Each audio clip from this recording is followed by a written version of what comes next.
ஓம்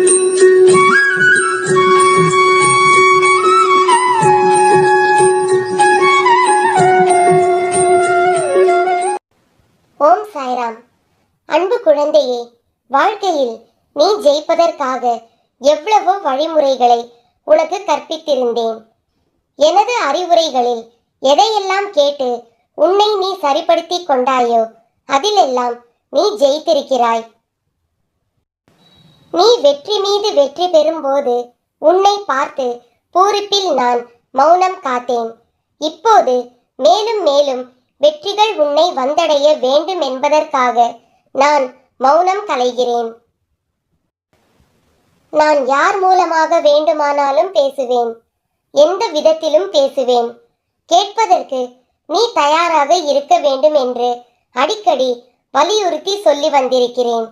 இப்போது நான் உனக்குள் இருக்கும் விதத்தையும் செயலாற்றும் விதத்தையும் சுருக்கமாக சொல்லித் தருகிறேன்.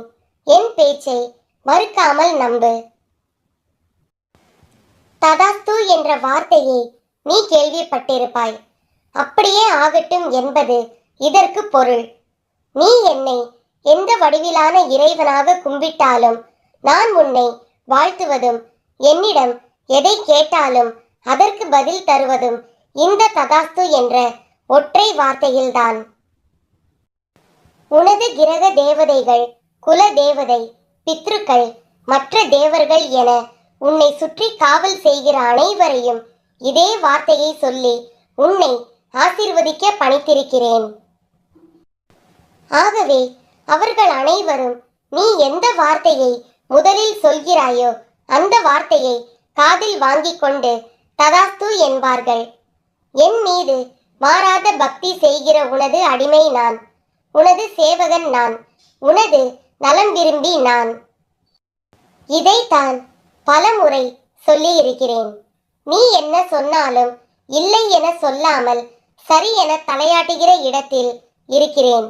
ஆகவேதான் என்னிடம் வேண்டிக் கொண்ட அனைத்தையும் நான் உனது கிரக நிலைகள், கர்ம வினைகள், எதிர்கால நிகழ்வுகள் என எல்லாவற்றையும் அனுசரித்து உடனுக்கு உடனேயோ அல்லது சிறிது காலம் தாழ்த்தியோ நிறைவேற்றி தருகிறேன். உனது விஷயங்கள் நிறைவேறாத போது நீ என்ன நினைக்கிறாய் என்றால் அப்பா எனக்காக எதையும் செய்யவில்லை என்று.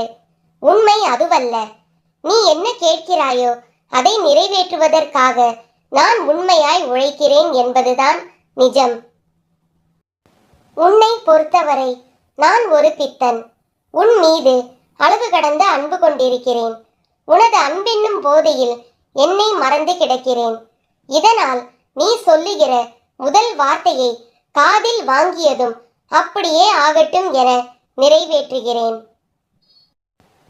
எனக்கு தர்மம் அதர்மம் என்பதெல்லாம் கிடையாது. உனது மனம் என்ன சொல்லுகிறதோ அதை நிறைவேற்றுவதே எனது கடமை.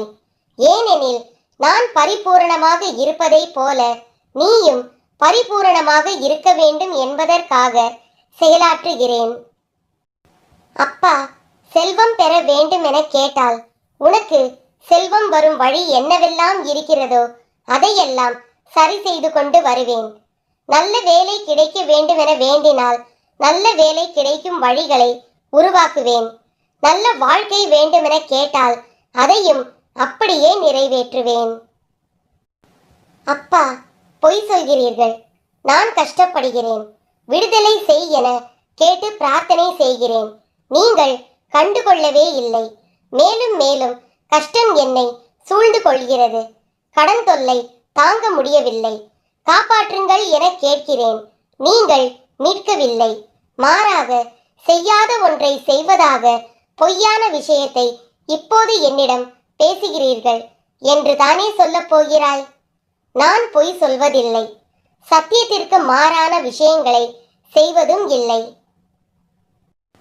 நீ சொல்கிற முதல் வார்த்தையை காதில் வாங்கிக் கொண்டவுடனே துரிதமாக செயல்பட ஆரம்பிக்கிறேன். அவ்வளவுதான். உதாரணமாக நீ சொன்ன வார்த்தைகளை திரும்ப நினைவு கொள். நான் கஷ்டப்படுகிறேன் என்பது உனது முதல் வார்த்தை. இதை கேட்டதும் ததாஸ்து என ஆசீர்வதிக்கிறேன். அதாவது அப்படியே ஆகட்டும். கடன் தொல்லை தாங்க முடியவில்லை என்கிறாய். ததாஸ்து என்கிறேன். எல்லோரும் நன்றி கெட்டவர்களாக இருக்கிறார்கள் என்கிறாய். ததாஸ்து என்கிறேன். உன் பிள்ளையை சனியனே, தரித்திரம் பிடித்தவனே, உருப்படாதவனே என்கிறாய். ததாஸ்து என்கிறேன். இவனை கட்டிண்டு எந்த சுகத்தையும் அனுபவிக்கவில்லை என புலம்பினாய். ததாஸ்து என்கிறேன். வேலை இல்லை என்றாய். ததாஸ்து என்கிறேன். நிம்மதி இல்லை என்றாய். ததாஸ்து என்கிறேன். நோய் வந்து தொல்லை தருகிறது என்றாய். அதற்கும் ததாஸ்து என்றுதான் சொன்னேன். எனது வார்த்தைகள் வெறுமனே திரும்பாது. நான் சொன்னால் நடக்கும், நான் சொல்ல ஆகும். என் வார்த்தையால் இந்த உலகத்தை உருவாக்குகிறேன். என்னுடைய வார்த்தையே வேதங்கள் ஆயின. என் வார்த்தையே அனைத்துமாக இருக்கிறது. வார்த்தையே நானாக இருக்கிறேன். ஆகவே அது துரிதமாக செயல்பட்டு பலன் தர ஆரம்பிக்கிறது. நான் கஷ்டப்படுகிறேன் என்ற உன் முதல் வார்த்தையை கேட்டு உடனே ஆசீர்வதித்து விடுவதால் நீ கஷ்டத்திலிருந்து விடுதலை பெற முடிவதில்லை. கஷ்டத்திலேயே எப்படியெல்லாம் இருக்க முடியுமோ அப்படியெல்லாம் இருக்குமாறு அந்த வார்த்தை பார்த்து கொள்கிறது. கடன் சுமை அதிகம் என்றால் நான் ததாஸ்து என கூறும்போது அந்த சுமை குறையாமல் கூட ஆரம்பித்து விடுகிறது. உன் பிள்ளையை தரித்திரம் பிடித்தவன் என திட்டும்போது அவன் அதிலேயே இருக்குமாறு என் வார்த்தைகள் பார்த்து கொள்கின்றன. இப்படி நீ கெட்டதை சொல்லி புலம்பிய போதெல்லாம் அப்படியே நிறைவேற்றுகிறேன். நல்லதை கூறினாலும் அப்படியே நிறைவேற்றுவேன். இதனால் எப்போதும் உனது முதல் வார்த்தை சுபமான வார்த்தையாக இருக்கட்டும்.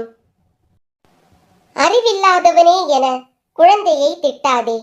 அறிவாளி என திட்டு. கஷ்டப்படுகிறேன் என சொல்லாமல் செல்வம் கொடு, கஷ்டம் தீரட்டும் என கேள். கடன் தொல்லை என சொல்லாமல் செல்வம் இருந்தால் கடனை அடைப்பேன் என சொல்லு. எந்த வார்த்தையையும் சுபமான வார்த்தையில் பேச ஆரம்பிக்க பழகு. அப்படி செய்யும் போது எனது ஆசீர்வாதத்தில் உனது நிலை அப்படியே உயர்வடையும், மாற்றமடையும். நீ என்ன நினைக்கிறாயோ அதுவாகவே ஆகிறாய் என்ற வார்த்தையை நீ கேள்விப்பட்டது இல்லையா? நீ சொன்னபடியே ஆகும் என்பதை அறிந்தது கிடையாதா? நல்லதோ கெட்டதோ உன் மனம் எதை முதலில் நினைக்கிறதோ அது உனது விருப்பம் என தீர்மானித்து விடுகிறேன். அதை நிறைவேற்றிட நான் எனது முழு கவனத்தையும் செலுத்துகிறேன். இதன் பலன் உனக்கு நன்மையாகவோ தீமையாகவோ கிடைக்கும். நல்லதை நினைத்தால் நல்லதும், தீயதை நினைத்தால் தீயதும் உனக்கு கிடைக்கும். எதையும் என்னால் முடியும் என சொல். மலையளவு பிரச்சனையாக இருந்தாலும் நான் முடித்து தருவேன். ஏமாற மாட்டேன் என சொல். உன்னை யாரும் ஏமாற்றாமல் பாதுகாப்பேன். வசதி வாய்ப்புடன் வாழ்வேன் என சொல். உன்னை வசதியாக்குவேன். வண்டி ஓட்டுநர் தனது கையை ஸ்டியரிங்கில் வைத்து எப்படி திருப்புகிறானோ அப்படி வண்டி ஓடும். அப்படியே உனது மனதில் ஒளிந்து கொண்டு உனது இந்த வார்த்தைகளுக்கு ஏற்ப நான் உடனடியாக செயல்படுகிறேன். காலை 4:30 மணிக்கு எழுந்து கொள்ள வேண்டும் என அலாரம் வைப்பாய். யாரேனும் அதை மாற்றிவிட்டால் எழுந்திருக்க மாட்டாய். நான் அப்படி இல்லை. நான் ஒரு நாளும் ஓய்வெடுப்பதோ உறங்குவதோ கிடையாது. உனது கட்டளையை கச்சிதமாக செய்து முடிக்கிற முனைப்பில்தான் எப்போதும் இருக்கிறேன். உனது பேச்சுக்கள் ஒவ்வொன்றும் எனது காதில் ஒலித்துக் கொண்டே இருக்கின்றன. இனிமேலாவது நல்லதை நினை, நல்லதை பேசு, நல்லதை செய். எதிர்மறை எண்ணங்களோ எதிர்மறை பேச்சுக்களோ உனது வாயிலிருந்து புறப்பட வேண்டாம். அவநம்பிக்கையை உண்டாக்கும் எந்த பேச்சுக்கும் உனது மனம் இடம் தர வேண்டாம். அனைத்தையும் செய்கிற நான் இருக்கும்போது எல்லாம் சுபமாக நடக்கும் என நினை. நான் அனைத்தையும் உனக்காக மாற்றுவேன், ஏமாற்றுவேன் என நினைக்காதே. எனது சொற்படி நடந்தால் உனது வாழ்க்கை சொர்க்கமாக மாறும். நீ சொன்னதெல்லாம் நடக்கும். துன்பத்தின் பிடியில் இருந்து விலகி இருப்பாய். நானும் உனது கடவுளாக இருந்து ஜென்ம ஜென்மமாய் காப்பாற்றுவேன். நேரம் வரும்போது மீண்டும் சந்திக்கிறேன். அதுவரை நான் சொன்னதையெல்லாம் மனதில் வைத்து பயிற்சி செய்து வா. மங்களம் உண்டாகும். ஜெய் சாய்ராம்.